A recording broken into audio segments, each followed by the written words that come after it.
The film begins with a strange family. The woman in the family was even more strange than the family itself. When her daughter, Layla, tells her that their bird has died, she abandons the bird and heads for a secret room in the basement. Entering the room, the woman's husband is terrified, and I think he deserves to be. The room they entered was a pyramid with a hidden door on its side. Upon entering, they discover a coffin thousands of years old. They open the coffin and find a mummy inside. Upon seeing the mummy, she begins chanting some more mantras, and suddenly the mummy awakens. As soon as she awakens, strange things begin to happen. The chain that had been used to tie the coffin, the chain and its hook, catch the woman's husband, and there her foreign mother is found. After all this, the scene cuts away, and we're introduced to another character, Charlie. Charlie loves his daughter very much. They're playing when Katie becomes deeply saddened by her doll breaking during her brother's experiment and decides to go play alone in the garden. The same strange lady we saw at the beginning of the movie calls her to the garden. She introduces herself as Lila's mother. Katie used to play with her daughter, Lila, every day, but it had been a while. Lila hadn't been here. She asks Lila's mother, "Where is Lila?" Her mother replies, "He is there too, but come to me today. I have something to give you and a magic show." She was sad at the time, so she goes to the woman. The woman first shows her 2 chicks, then gives her something to eat, and finally gives her an apple, saying, "Forgive me for the magic I'm about to perform." She then begins performing some strange incantations. She begins chanting mantras, and the woman holding the apple becomes even more strange. As soon as she takes a bite, a strange black insect emerges inside and flies away. Despite all this, the woman refuses to stop chanting. Katie suffers immense pain and even faints. Afterward, the woman takes Katie and runs away. When Katie's father, Charlie, doesn't hear her voice, he goes looking for her, but she's nowhere to be found. He even goes to the market to look for her, and he spots a woman holding a baby girl, the same woman he saw earlier, who kidnapped his daughter and fled. He also starts running after his daughter. But suddenly, a terrible storm hits, and they both disappear. Charlie desperately tries to find her, but neither he nor the police officers can find her. 4 years pass since Katie's disappearance. But Katie's mom and dad are unable to recover from this shock. We learn that they had another daughter just a few days after Katie's disappearance, but her presence didn't fill the void left by her. The scene cuts to a boy near a forest. Suddenly, he sees a plane crash behind him. When he reaches the crash site, he discovers that both pilots are dead. He becomes terrified and runs into the forest, only to discover a coffin identical to the one we saw at the beginning of the movie. He then informs the police officers about the coffin, and research begins on it. When it is opened, it turns out to be not a very old mummy, but a living being in the form of a mummy. When the bandages are removed, it is revealed that it was none other than Katie, who had been kept alive in the coffin for the past 4 years. When Katie's parents learn of this news, they rush to the hospital, where the doctors warn them not to react negatively to seeing Katie. Her skin has deteriorated significantly due to being in the coffin for 4 years, and her limbs have become twisted. However, any adverse reaction at this time could worsen her condition, and she needs extreme care. When Katie's mother sees her, she is devastated by her condition and embraces her. It turns out that the officer handling the case, Zaki, had previously devoted himself to finding Katie, and now he is on Katie's case.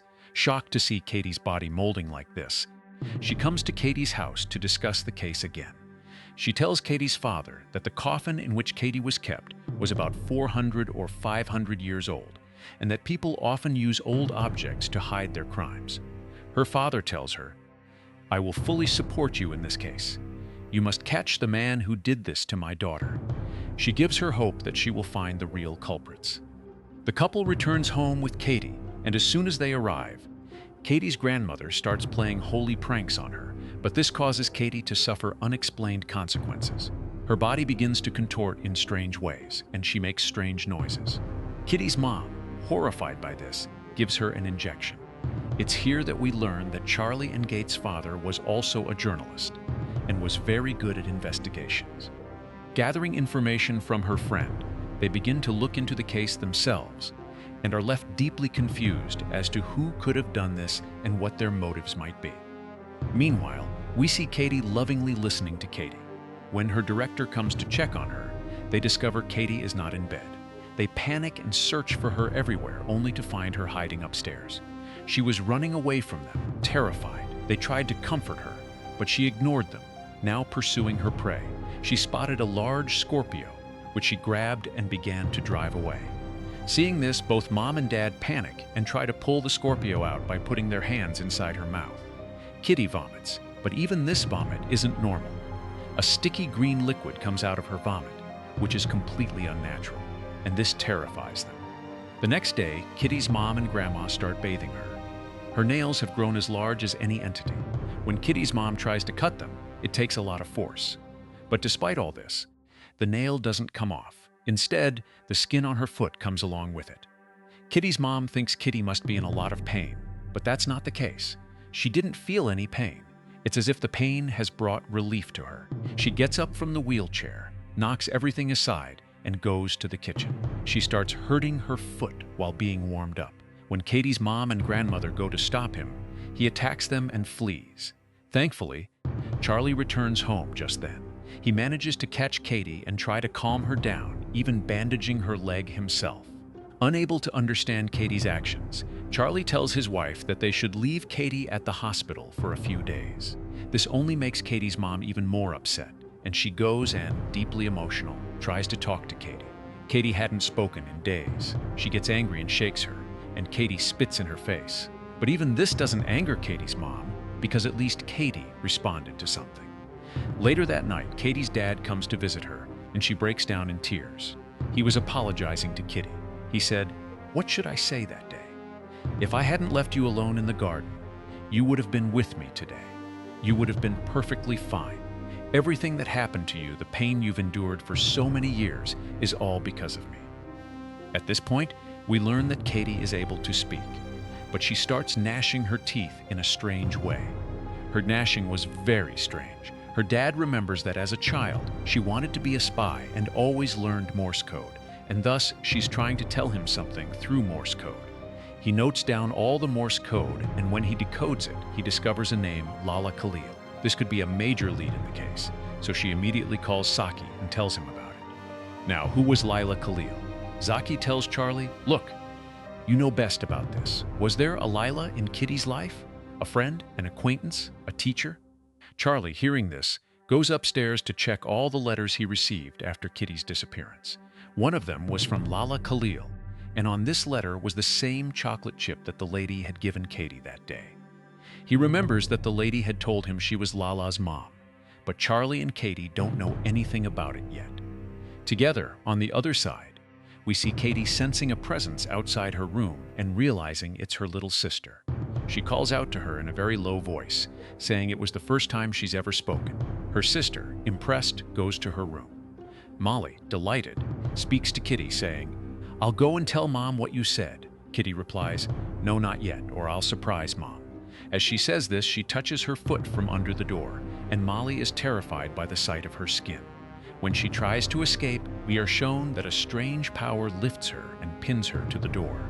This power was actually inside someone else, not T.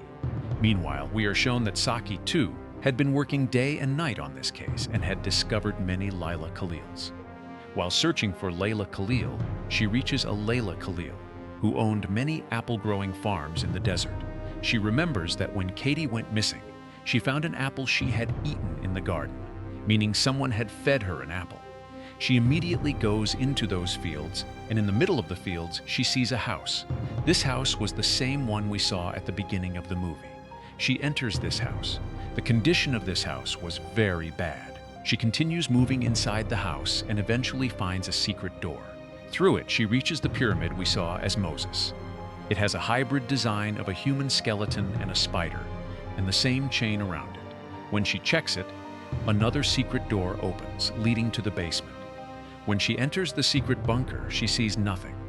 There's only a coffin storage space, the same one that was taken from there at the beginning of the movie. As soon as this bunker opens, Oren, who wasn't home at the time, becomes aware of the bunker's opening. She immediately rushes home, grabbing a knife and lunges at Zaki. But Zaki senses her presence and touches her to protect himself. Although she wanted to keep him alive because she had to investigate him, She had to confront him to save her own life. Before Zaki can do anything else, she sees another girl who, upon seeing Zaki, starts running away. Zaki catches her as she runs. We see that when the girl raises her hand, she's holding a box that had just been opened. Zaki holds the girl at gunpoint. When he opens the box, he finds a cassette with the name Katie. Zaki asks her, "Who is Lila Khalil, you or that lady?" Zaki replies, "I am Lila Khalil." We cut back to Katie, this time with her grandmother. She's reciting holy verses to her, trying to comfort her. This angers Katie immensely.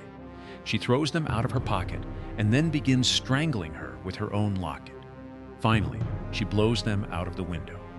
When Katie's mother arrives after hearing the sound of a window breaking, she finds her mother dead after falling from the window. The sight of this shatters her heart.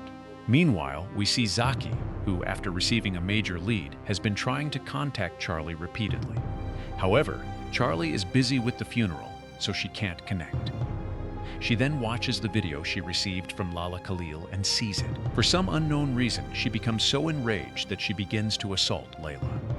She asks Layla to tell her why she did this to that poor girl. She tries to speak, but Yala shows her her tongue. Zaki didn't understand the language in the video. However, this girl understood the language but couldn't translate it. So, Zaki tells her to write it all down on paper. Lala, who she could barely speak, barely able to tell Zaki in her slurred speech, "My mother, who has Louis, was behind all this. I've found out the truth, and when I tried to tell everyone, she cut me off." Everyone now knew that Katie was the one behind everything that had happened. That's why Charlie had locked Katie's door 3 times, and even then, he remained outside Katie's door to prevent her from making any moves. Charlie's son appeared before them and told them to rest. "I'll sit here for a while." After Charlie left, Katie didn't let go of her brother, posing with her energy. The scene below shows that the furor wasn't over yet. The daughter had broken through the floor and descended, posing as her sister, Muli. Muli, who was posing as Muli, approached her grandmother, opened her dead grandmother's mouth, and using a thread, pulled out her teeth. Seeing this in her mouth, her mother was horrified. Molly then attacked a man, pinning him down and about to bite him, when people caught her and tasered her. Everyone's attention was drawn to Molly, but no one paid attention to Kitty, who had freed herself and now climbed inside her grandmother's coffin and began chewing her corpse raw. Everyone was horrified at the sight. Charlie was handling Molly at this time, so who could handle Katie? Charlie was able to quickly complete the funeral, then tied Katie to a chair and sat directly in front of her to guard her, whereas we're shown that her son had also been turned into a half-dead creature. All of them were deeply troubled by Katie. When Jackie arrived at their house, Jackie had brought Charlie all the evidence she had found. They had truly discovered what had happened. When she explained and showed Charlie all this, Charlie's soul trembles. How could anyone perform such a horrific ritual on an innocent child? The video clearly showed that the woman was part of a devil cult that provided new bodies to the devil year after year to keep him alive. They always offered the bodies of young children to keep the body-changing process going for longer. They forcibly placed Katie on top of the mummy we saw at the beginning of the movie. After this, the figure performed some magic spell, and all of that mummy's dark energy entered Katie. Now they understood why Katie had done all that. They realized that Katie wasn't inside her at the time. During the time they were watching the video, Katie had done her work. She freed herself by positioning her brother and escaped. Seeing this, everyone came to her to control her, but she was under someone's control. She was flying in the air, showing everyone her true powers. When Zaki came close to her to control her, she knocked Zaki down the stairs, knocking him unconscious. She had even thrown her mother away, and now Charlie was trying to control her. Charlie used all his strength to pull her down and hold her down. When the entity inside Katie realized that Katie's body was too small to handle her powers, it transferred itself into Charlie's body, after which both Charlie and Katie fell unconscious. Now, since they knew all about the procedure that had been performed on Katie, they also knew how to control a person possessed by a demon, a guinea fiend. They had to keep him confined in a coffin. Therefore, they placed Charlie's body in the coffin. Betty recovered completely, but Betty, who loved her father deeply and always stayed by his side, went into shock. Her father had ended his life because of her. Although she was a very good journalist, she always wanted to be like her father. Betty would talk to her father here, in the peacock court above the coffin, and she would become happy. Seeing this, her mother felt immense pity for her condition, and together with Saki, hatched a grand plan. This is where we learn of the movie's major twist. And just as Saki shot him that day, she didn't die that day. She survived and was treated. The prison authorities decide that she should be punished for her actions.